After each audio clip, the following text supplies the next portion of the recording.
할렐루야, 오늘도 복을 쫓아가는 인생이 아니라 복이 찾아오는 인생 되기를 축복합니다. 이 세상에는 우리의 눈에 보이지 않는 많은 벽들이 있습니다. 또 교회 안에도 벽들이 있죠. 굉장히 예민한 문제들이 있습니다. 성별에 대한 벽, 혹은 문화에 대한 그런 벽들이 있죠. 때로는 그것이 우리의 신앙을 방해하거나 우리를 불편하게 만들 때가 있습니다. 소설 신라권의 저자인 와타나베 주니치는 우리가 지혜롭게 이 세상을 살아가기 위해서는 둔감력이 필요하다. 둔감한 능력이 필요하다라고 말하고 있는데요. 그것은 곰처럼 둔하게 살라는 의미가 아니다. 우리가 때로는 지나치게 예민하게 반응하기 때문에 나 자신이 누려야 될 삶을 누리지 못하고 살아가게 되기에 조금 우리 스스로를 일부러 둔감하게 만들어서 나 자신의 삶을 살아가게 되는 능력이다 라고 표현하고 있습니다. 교회 안에 있는 그런 많은 벽들의 문제, 때로는 우리가 너무나 예민하게 반응하기 때문에 우리가 스스로를 힘들게 만드는 그런 부분도 없지 않아 있는 것 같습니다. 오늘 말씀을 통해서 영적인 둔감력을 갖는 그런 비밀을 발견해 보도록 하겠습니다.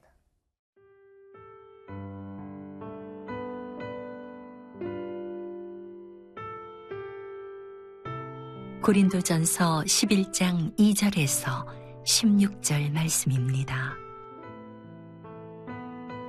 너희가 모든 일에 나를 기억하고 또 내가 너희에게 전하여 준 대로 그 전통을 너희가 지킴으로 너희를 칭찬하노라. 그러나 나는 너희가 알기를 원하노니 각 남자의 머리는 그리스도요 여자의 머리는 남자요 그리스도의 머리는 하나님이시라. 무릇 남자로서 머리에 무엇을 쓰고 기도나 예언을 하는 자는 그 머리를 욕되게 하는 것이요 무릇 여자로서 머리에 쓴 것을 벗고 기도나 예언을 하는 자는 그 머리를 욕되게 하는 것이니 이는 머리를 민 것과 다름이 없음이라. 만일 여자가 머리를 가리지 않거든 깎을 것이요 만일 깎거나 미는 것이 여자에게 부끄러움이 되거든 가릴지니라.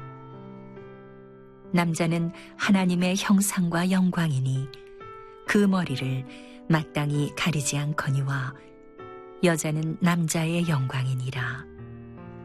남자가 여자에게서 난 것이 아니요 여자가 남자에게서 났으며 또 남자가 여자를 위하여 지음을 받지 아니하고 여자가 남자를 위하여 지음을 받은 것이니 그러므로 여자는 천사들로 말미암아 권세 아래에 있는 표를 그 머리 위에 둘지니라. 그러나 주 안에는 남자 없이 여자만 있지 않고 여자 없이 남자만 있지 아니하니라.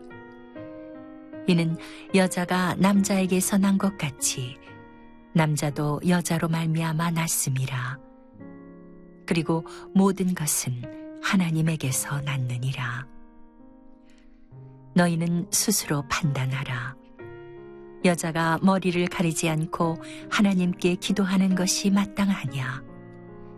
만일 남자에게 긴 머리가 있으면 자기에게 부끄러움이 드는 것을 본성이 너희에게 가르치지 아니하느냐? 만일 여자가 긴 머리가 있으면 자기에게 영광이 되나니 긴 머리는 가리는 것을 대신하여 주셨기 때문이니라. 논쟁하려는 생각을 가진 자가 있을지라도 우리에게나 하나님의 모든 교회에는 이런 관례가 없느니라. 오늘의 말씀의 주제는 복음과 문화라고 할 수 있습니다. 복음은 바뀌어질 수 없는 것이지만 문화는 늘 언제든지 바뀌어질 수 있는 것이죠. 사실 본문의 말씀을 이해하는 것은 굉장히 어렵습니다. 왜냐하면 남녀 간의 차이에 대해서 말하고 있기 때문이죠. 본문의 말씀의 4절부터 7절까지 있는 말씀을 읽어보면 무릇 남자로서 머리에 무엇을 쓰고 기도나 예언을 하는 자는 그 머리를 욕되게 하는 것이요 무릇 여자로서 머리에 쓴 것을 벗고 기도나 예언을 하는 자는 그 머리를 욕되게 하는 것이니 이는 머리를 민 것과 다름이 없음이라. 만일 여자가 머리를 가리지 않거든 깎을 것이요 만일 깎거나 미는 것이 여자에게 부끄러움이 되거든 가릴지니라. 남자는 하나님의 형상과 영광이니 그 머리를 마땅히 가리지 않거니와 여자는 남자의 영광이니라. 참 오늘날 이 말씀을 어떻게 이해해야 될까요? 참 어려운 말씀이죠. 남자가 머리에 무엇을 가리고 기도하면 그것은 안 되는 일이라는 거예요. 욕되게 하는 일이라는 거예요. 또 여자가 머리를 가리지 않고 기도하면 그것도 이 욕되게 하는 것이라는 거죠. 머리를 가리지 않으려면 머리를 아예 밀어버려라. 이렇게까지 얘기하고 있습니다. 오늘날 이 말씀을 우리의 삶 가운데 교회에 적용할 수 있을까요? 머리를 가리고 기도하지 않으려면 머리를 아예 빡빡 밀어버려라. 이것은 문화적인 배경을 가지지 않고는 해석하기 어려운 말씀인데요. 그 당시에 헬라 문화에서는 오직 종만이 머리에 무언가를 썼습니다. 그러니까 헬라 문화에 익숙한 사람들은 머리에 무엇을 쓰는 것 자체가 굉장히 수치스러운, 불명예스러운 그런 상징이 된 것이죠. 그러나 히브리 문화 안에서는 탈리치라고 하는 거룩의 의미를 가진 머리에 무언가를 쓰는 그런 배경이 있었던 것이죠. 또한 남성과 여성을 놓고 보면 여성에게 있어서는 야쉬막이라고 하는 머리에 무언가를 쓰는 것이 그 여성됨을 더 아름답게 표현할 수 있는 그런 방법이라는 전통을 가지고 있는 것입니다. 문화란 때로 오늘날의 시대의 어떤 틀을 가지고 바라볼 때 오늘날과 맞지 않는 그런 부분들이 있죠. 여자가 머리에 무언가를 써야 된다든가 남자는 머리에 무언가를 쓰면 안 된다든가 하는 것은 굉장히 오늘날의 시대와는 맞지 않는 이야기이지만 사도 바울은 그것을 이야기하고 있습니다. 왜냐하면 그 당시의 문화 안에서 복음이 막혀지는 것을 원하지 않았기 때문입니다. 그러나 본문의 말씀을 쭉 읽다 보면 이것은 문화적인 것이지만 복음은 남자와 여자를 어떻게 말하고 있는가에 대해서 아주 정확한 메시지를 우리에게 주고 있습니다. 그것이 바로 8절부터 12절까지 있는 말씀입니다. 남자가 여자에게서 난 것이 아니요 여자가 남자에게서 났으며 또 남자가 여자를 위하여 지음을 받지 아니하고 여자가 남자를 위하여 지음을 받은 것이니 그러므로 여자는 천사들로 말미암아 권세 아래에 있는 표를 그 머리 위에 둘지니라. 그러나 주 안에는 남자 없이 여자만 있지 않고 여자 없이 남자만 있지 아니하리라. 이는 여자가 남자에게서 난 것 같이 남자도 여자로 말미암아 났음이라. 그리고 모든 것이 하나님에게서 났느니라. 이 8절부터 12절까지의 말씀은 남자와 여자가 동등하게 소중하게 하나님 앞에 지음받은 존재라는 것이죠. 하나님 앞에서는 그 어떤 존재도 누가 우월하거나 누가 열등한 존재가 없다는 것입니다. 남자도 여자도 서로 소중하고 그렇기 때문에 서로를 소중하게 여겨야 한다는 것입니다.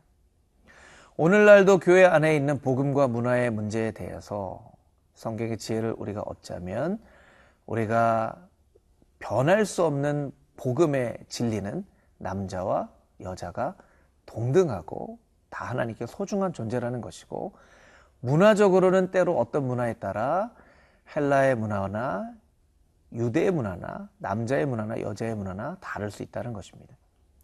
늘 복음으로 여러 가지 옷을 입었지만 문화로 여러 가지 옷을 입었지만 복음의 중심에서는 한 걸음도 바깥으로 나가지 않았던 사도 바울처럼 오늘 우리의 삶 가운데에도 복음은 지키고 문화에 대해서는 유연한 태도를 가져서 많은 사람들을 얻을 수 있는 그런 하나님의 지혜로운 백성들이 되시기를 주님의 이름으로 축복합니다.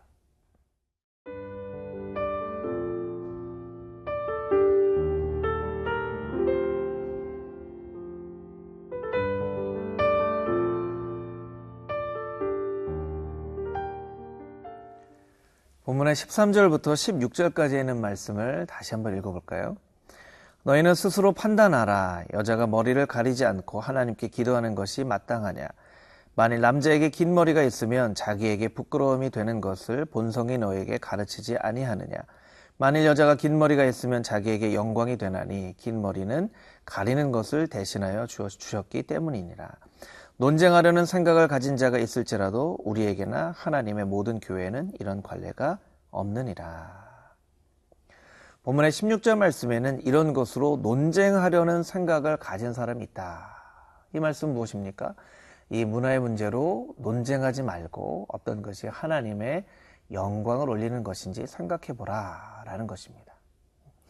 저는 이 말씀을 읽으면서 짧은 시 한 편이 생각이 났습니다. 그것은 강민이라는 시인이 쓴 길 건너기라는 시인데요. 우리 동네 길 오른쪽에는 희망산부인과, 길 왼쪽에는 행복 장례식장이 있다. 그 길을 건너가는데 사람들은 한평생이 걸렸다. 아주 짧은 시이면서도 인생의 아주 많은 부분들을 압축하는 그런 시이죠. 길 오른쪽에는 희망산부인과가 있고 길 왼쪽에는 행복 장례식장이 있는데 그 길 하나를 건너는데 평생이 걸린다는 것이죠. 사실 우리의 인생은 긴 것처럼 보였지만 길 하나를 건너는 것 같은 아주 짧은 인생을 살아가고 있습니다. 그런데 그 짧은 인생, 사랑하기도 부족한 인생, 하나님께 예배하기도 부족한 인생, 서로 손을 맞잡고 찬양하며 나누고 섬기기도 부족한 인생을 살아가면서 우리는 왜 많은 시간들을 논쟁하고 시시비비를 가리고 사람들을 때로 공격하고 상처를 받는 일들을 하면서 살아가게 되는 것일까요? 사도 바울은 고백합니다. 남자와 여자가 다 하나님께 소중한 존재이다. 그러니 때로 문화적인 틀이 있다 하더라도 그것이 무엇이 중요하겠느냐? 논쟁거리로 삼지 말고 하나님의 영광 안에서 더 많이 사랑하고 더 많이 축복하고 더 많이 서로 돕고 서로 섬기며 살아라. 그러면 너희 가운데 있는 논쟁거리들이 논쟁거리가 되지 않을 것이다 라고 사도 바울은 우리에게 말하고 있는 것 같습니다. 오늘 우리의 삶 가운데 하나님께서 주시는 이 영적인 메시지를 마음 가운데 새기기 위해서는 우리가 우리의 마음을 예민하게 만드는 그것들을 조금 둔감하게 만들고 하나님께 집중하는 무엇이 인생의 소중한가를 다시 한번 생각해 볼 수 있는 그런 영적인 통찰력이 필요하다라는 것이죠.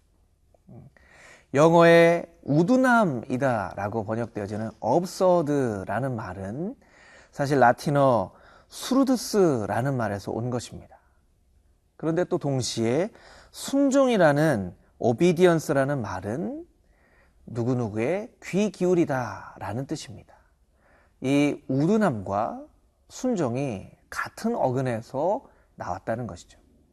무슨 뜻입니까? 세상에 좀 귀를 먹으면 하나님께 귀를 기울일 수 있다라는 것이죠.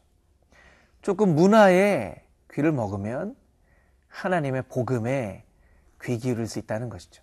여러분이 예민하게 생각하는 그 어떤 것, 그것이 복음이 아니라면 잠시 잠깐 내려놓고 하나님의 복음에만 집중하여 오직 하나님의 선하시고 기쁘신 뜻을 이루어드리며 살아가는 우리 모두가 되기를 축복합니다. 기도하시겠습니다. 하나님, 우리는 문화라는 옷을 입지 않고는 살아갈 수 없지만 때로 무엇이 복음인지를 구별하여 무엇이 정말 타협할 수 없는 복음이고 무엇이 갈아입을 수 있는 문화라는 옷인 것을 우리가 기억하며 오직 세상에 너무나 예민하게 반응하여 하나님의 복음에 귀 기울이지 못하는 우를 범하지 않도록 우리 스스로를 세상에는 귀먹고 하나님께는 귀를 기울이는 인생으로 드릴 수 있도록 축복하여 주시옵소서. 살아계신 예수 그리스도의 거룩하신 이름으로 기도드렸사옵나이다. 아멘.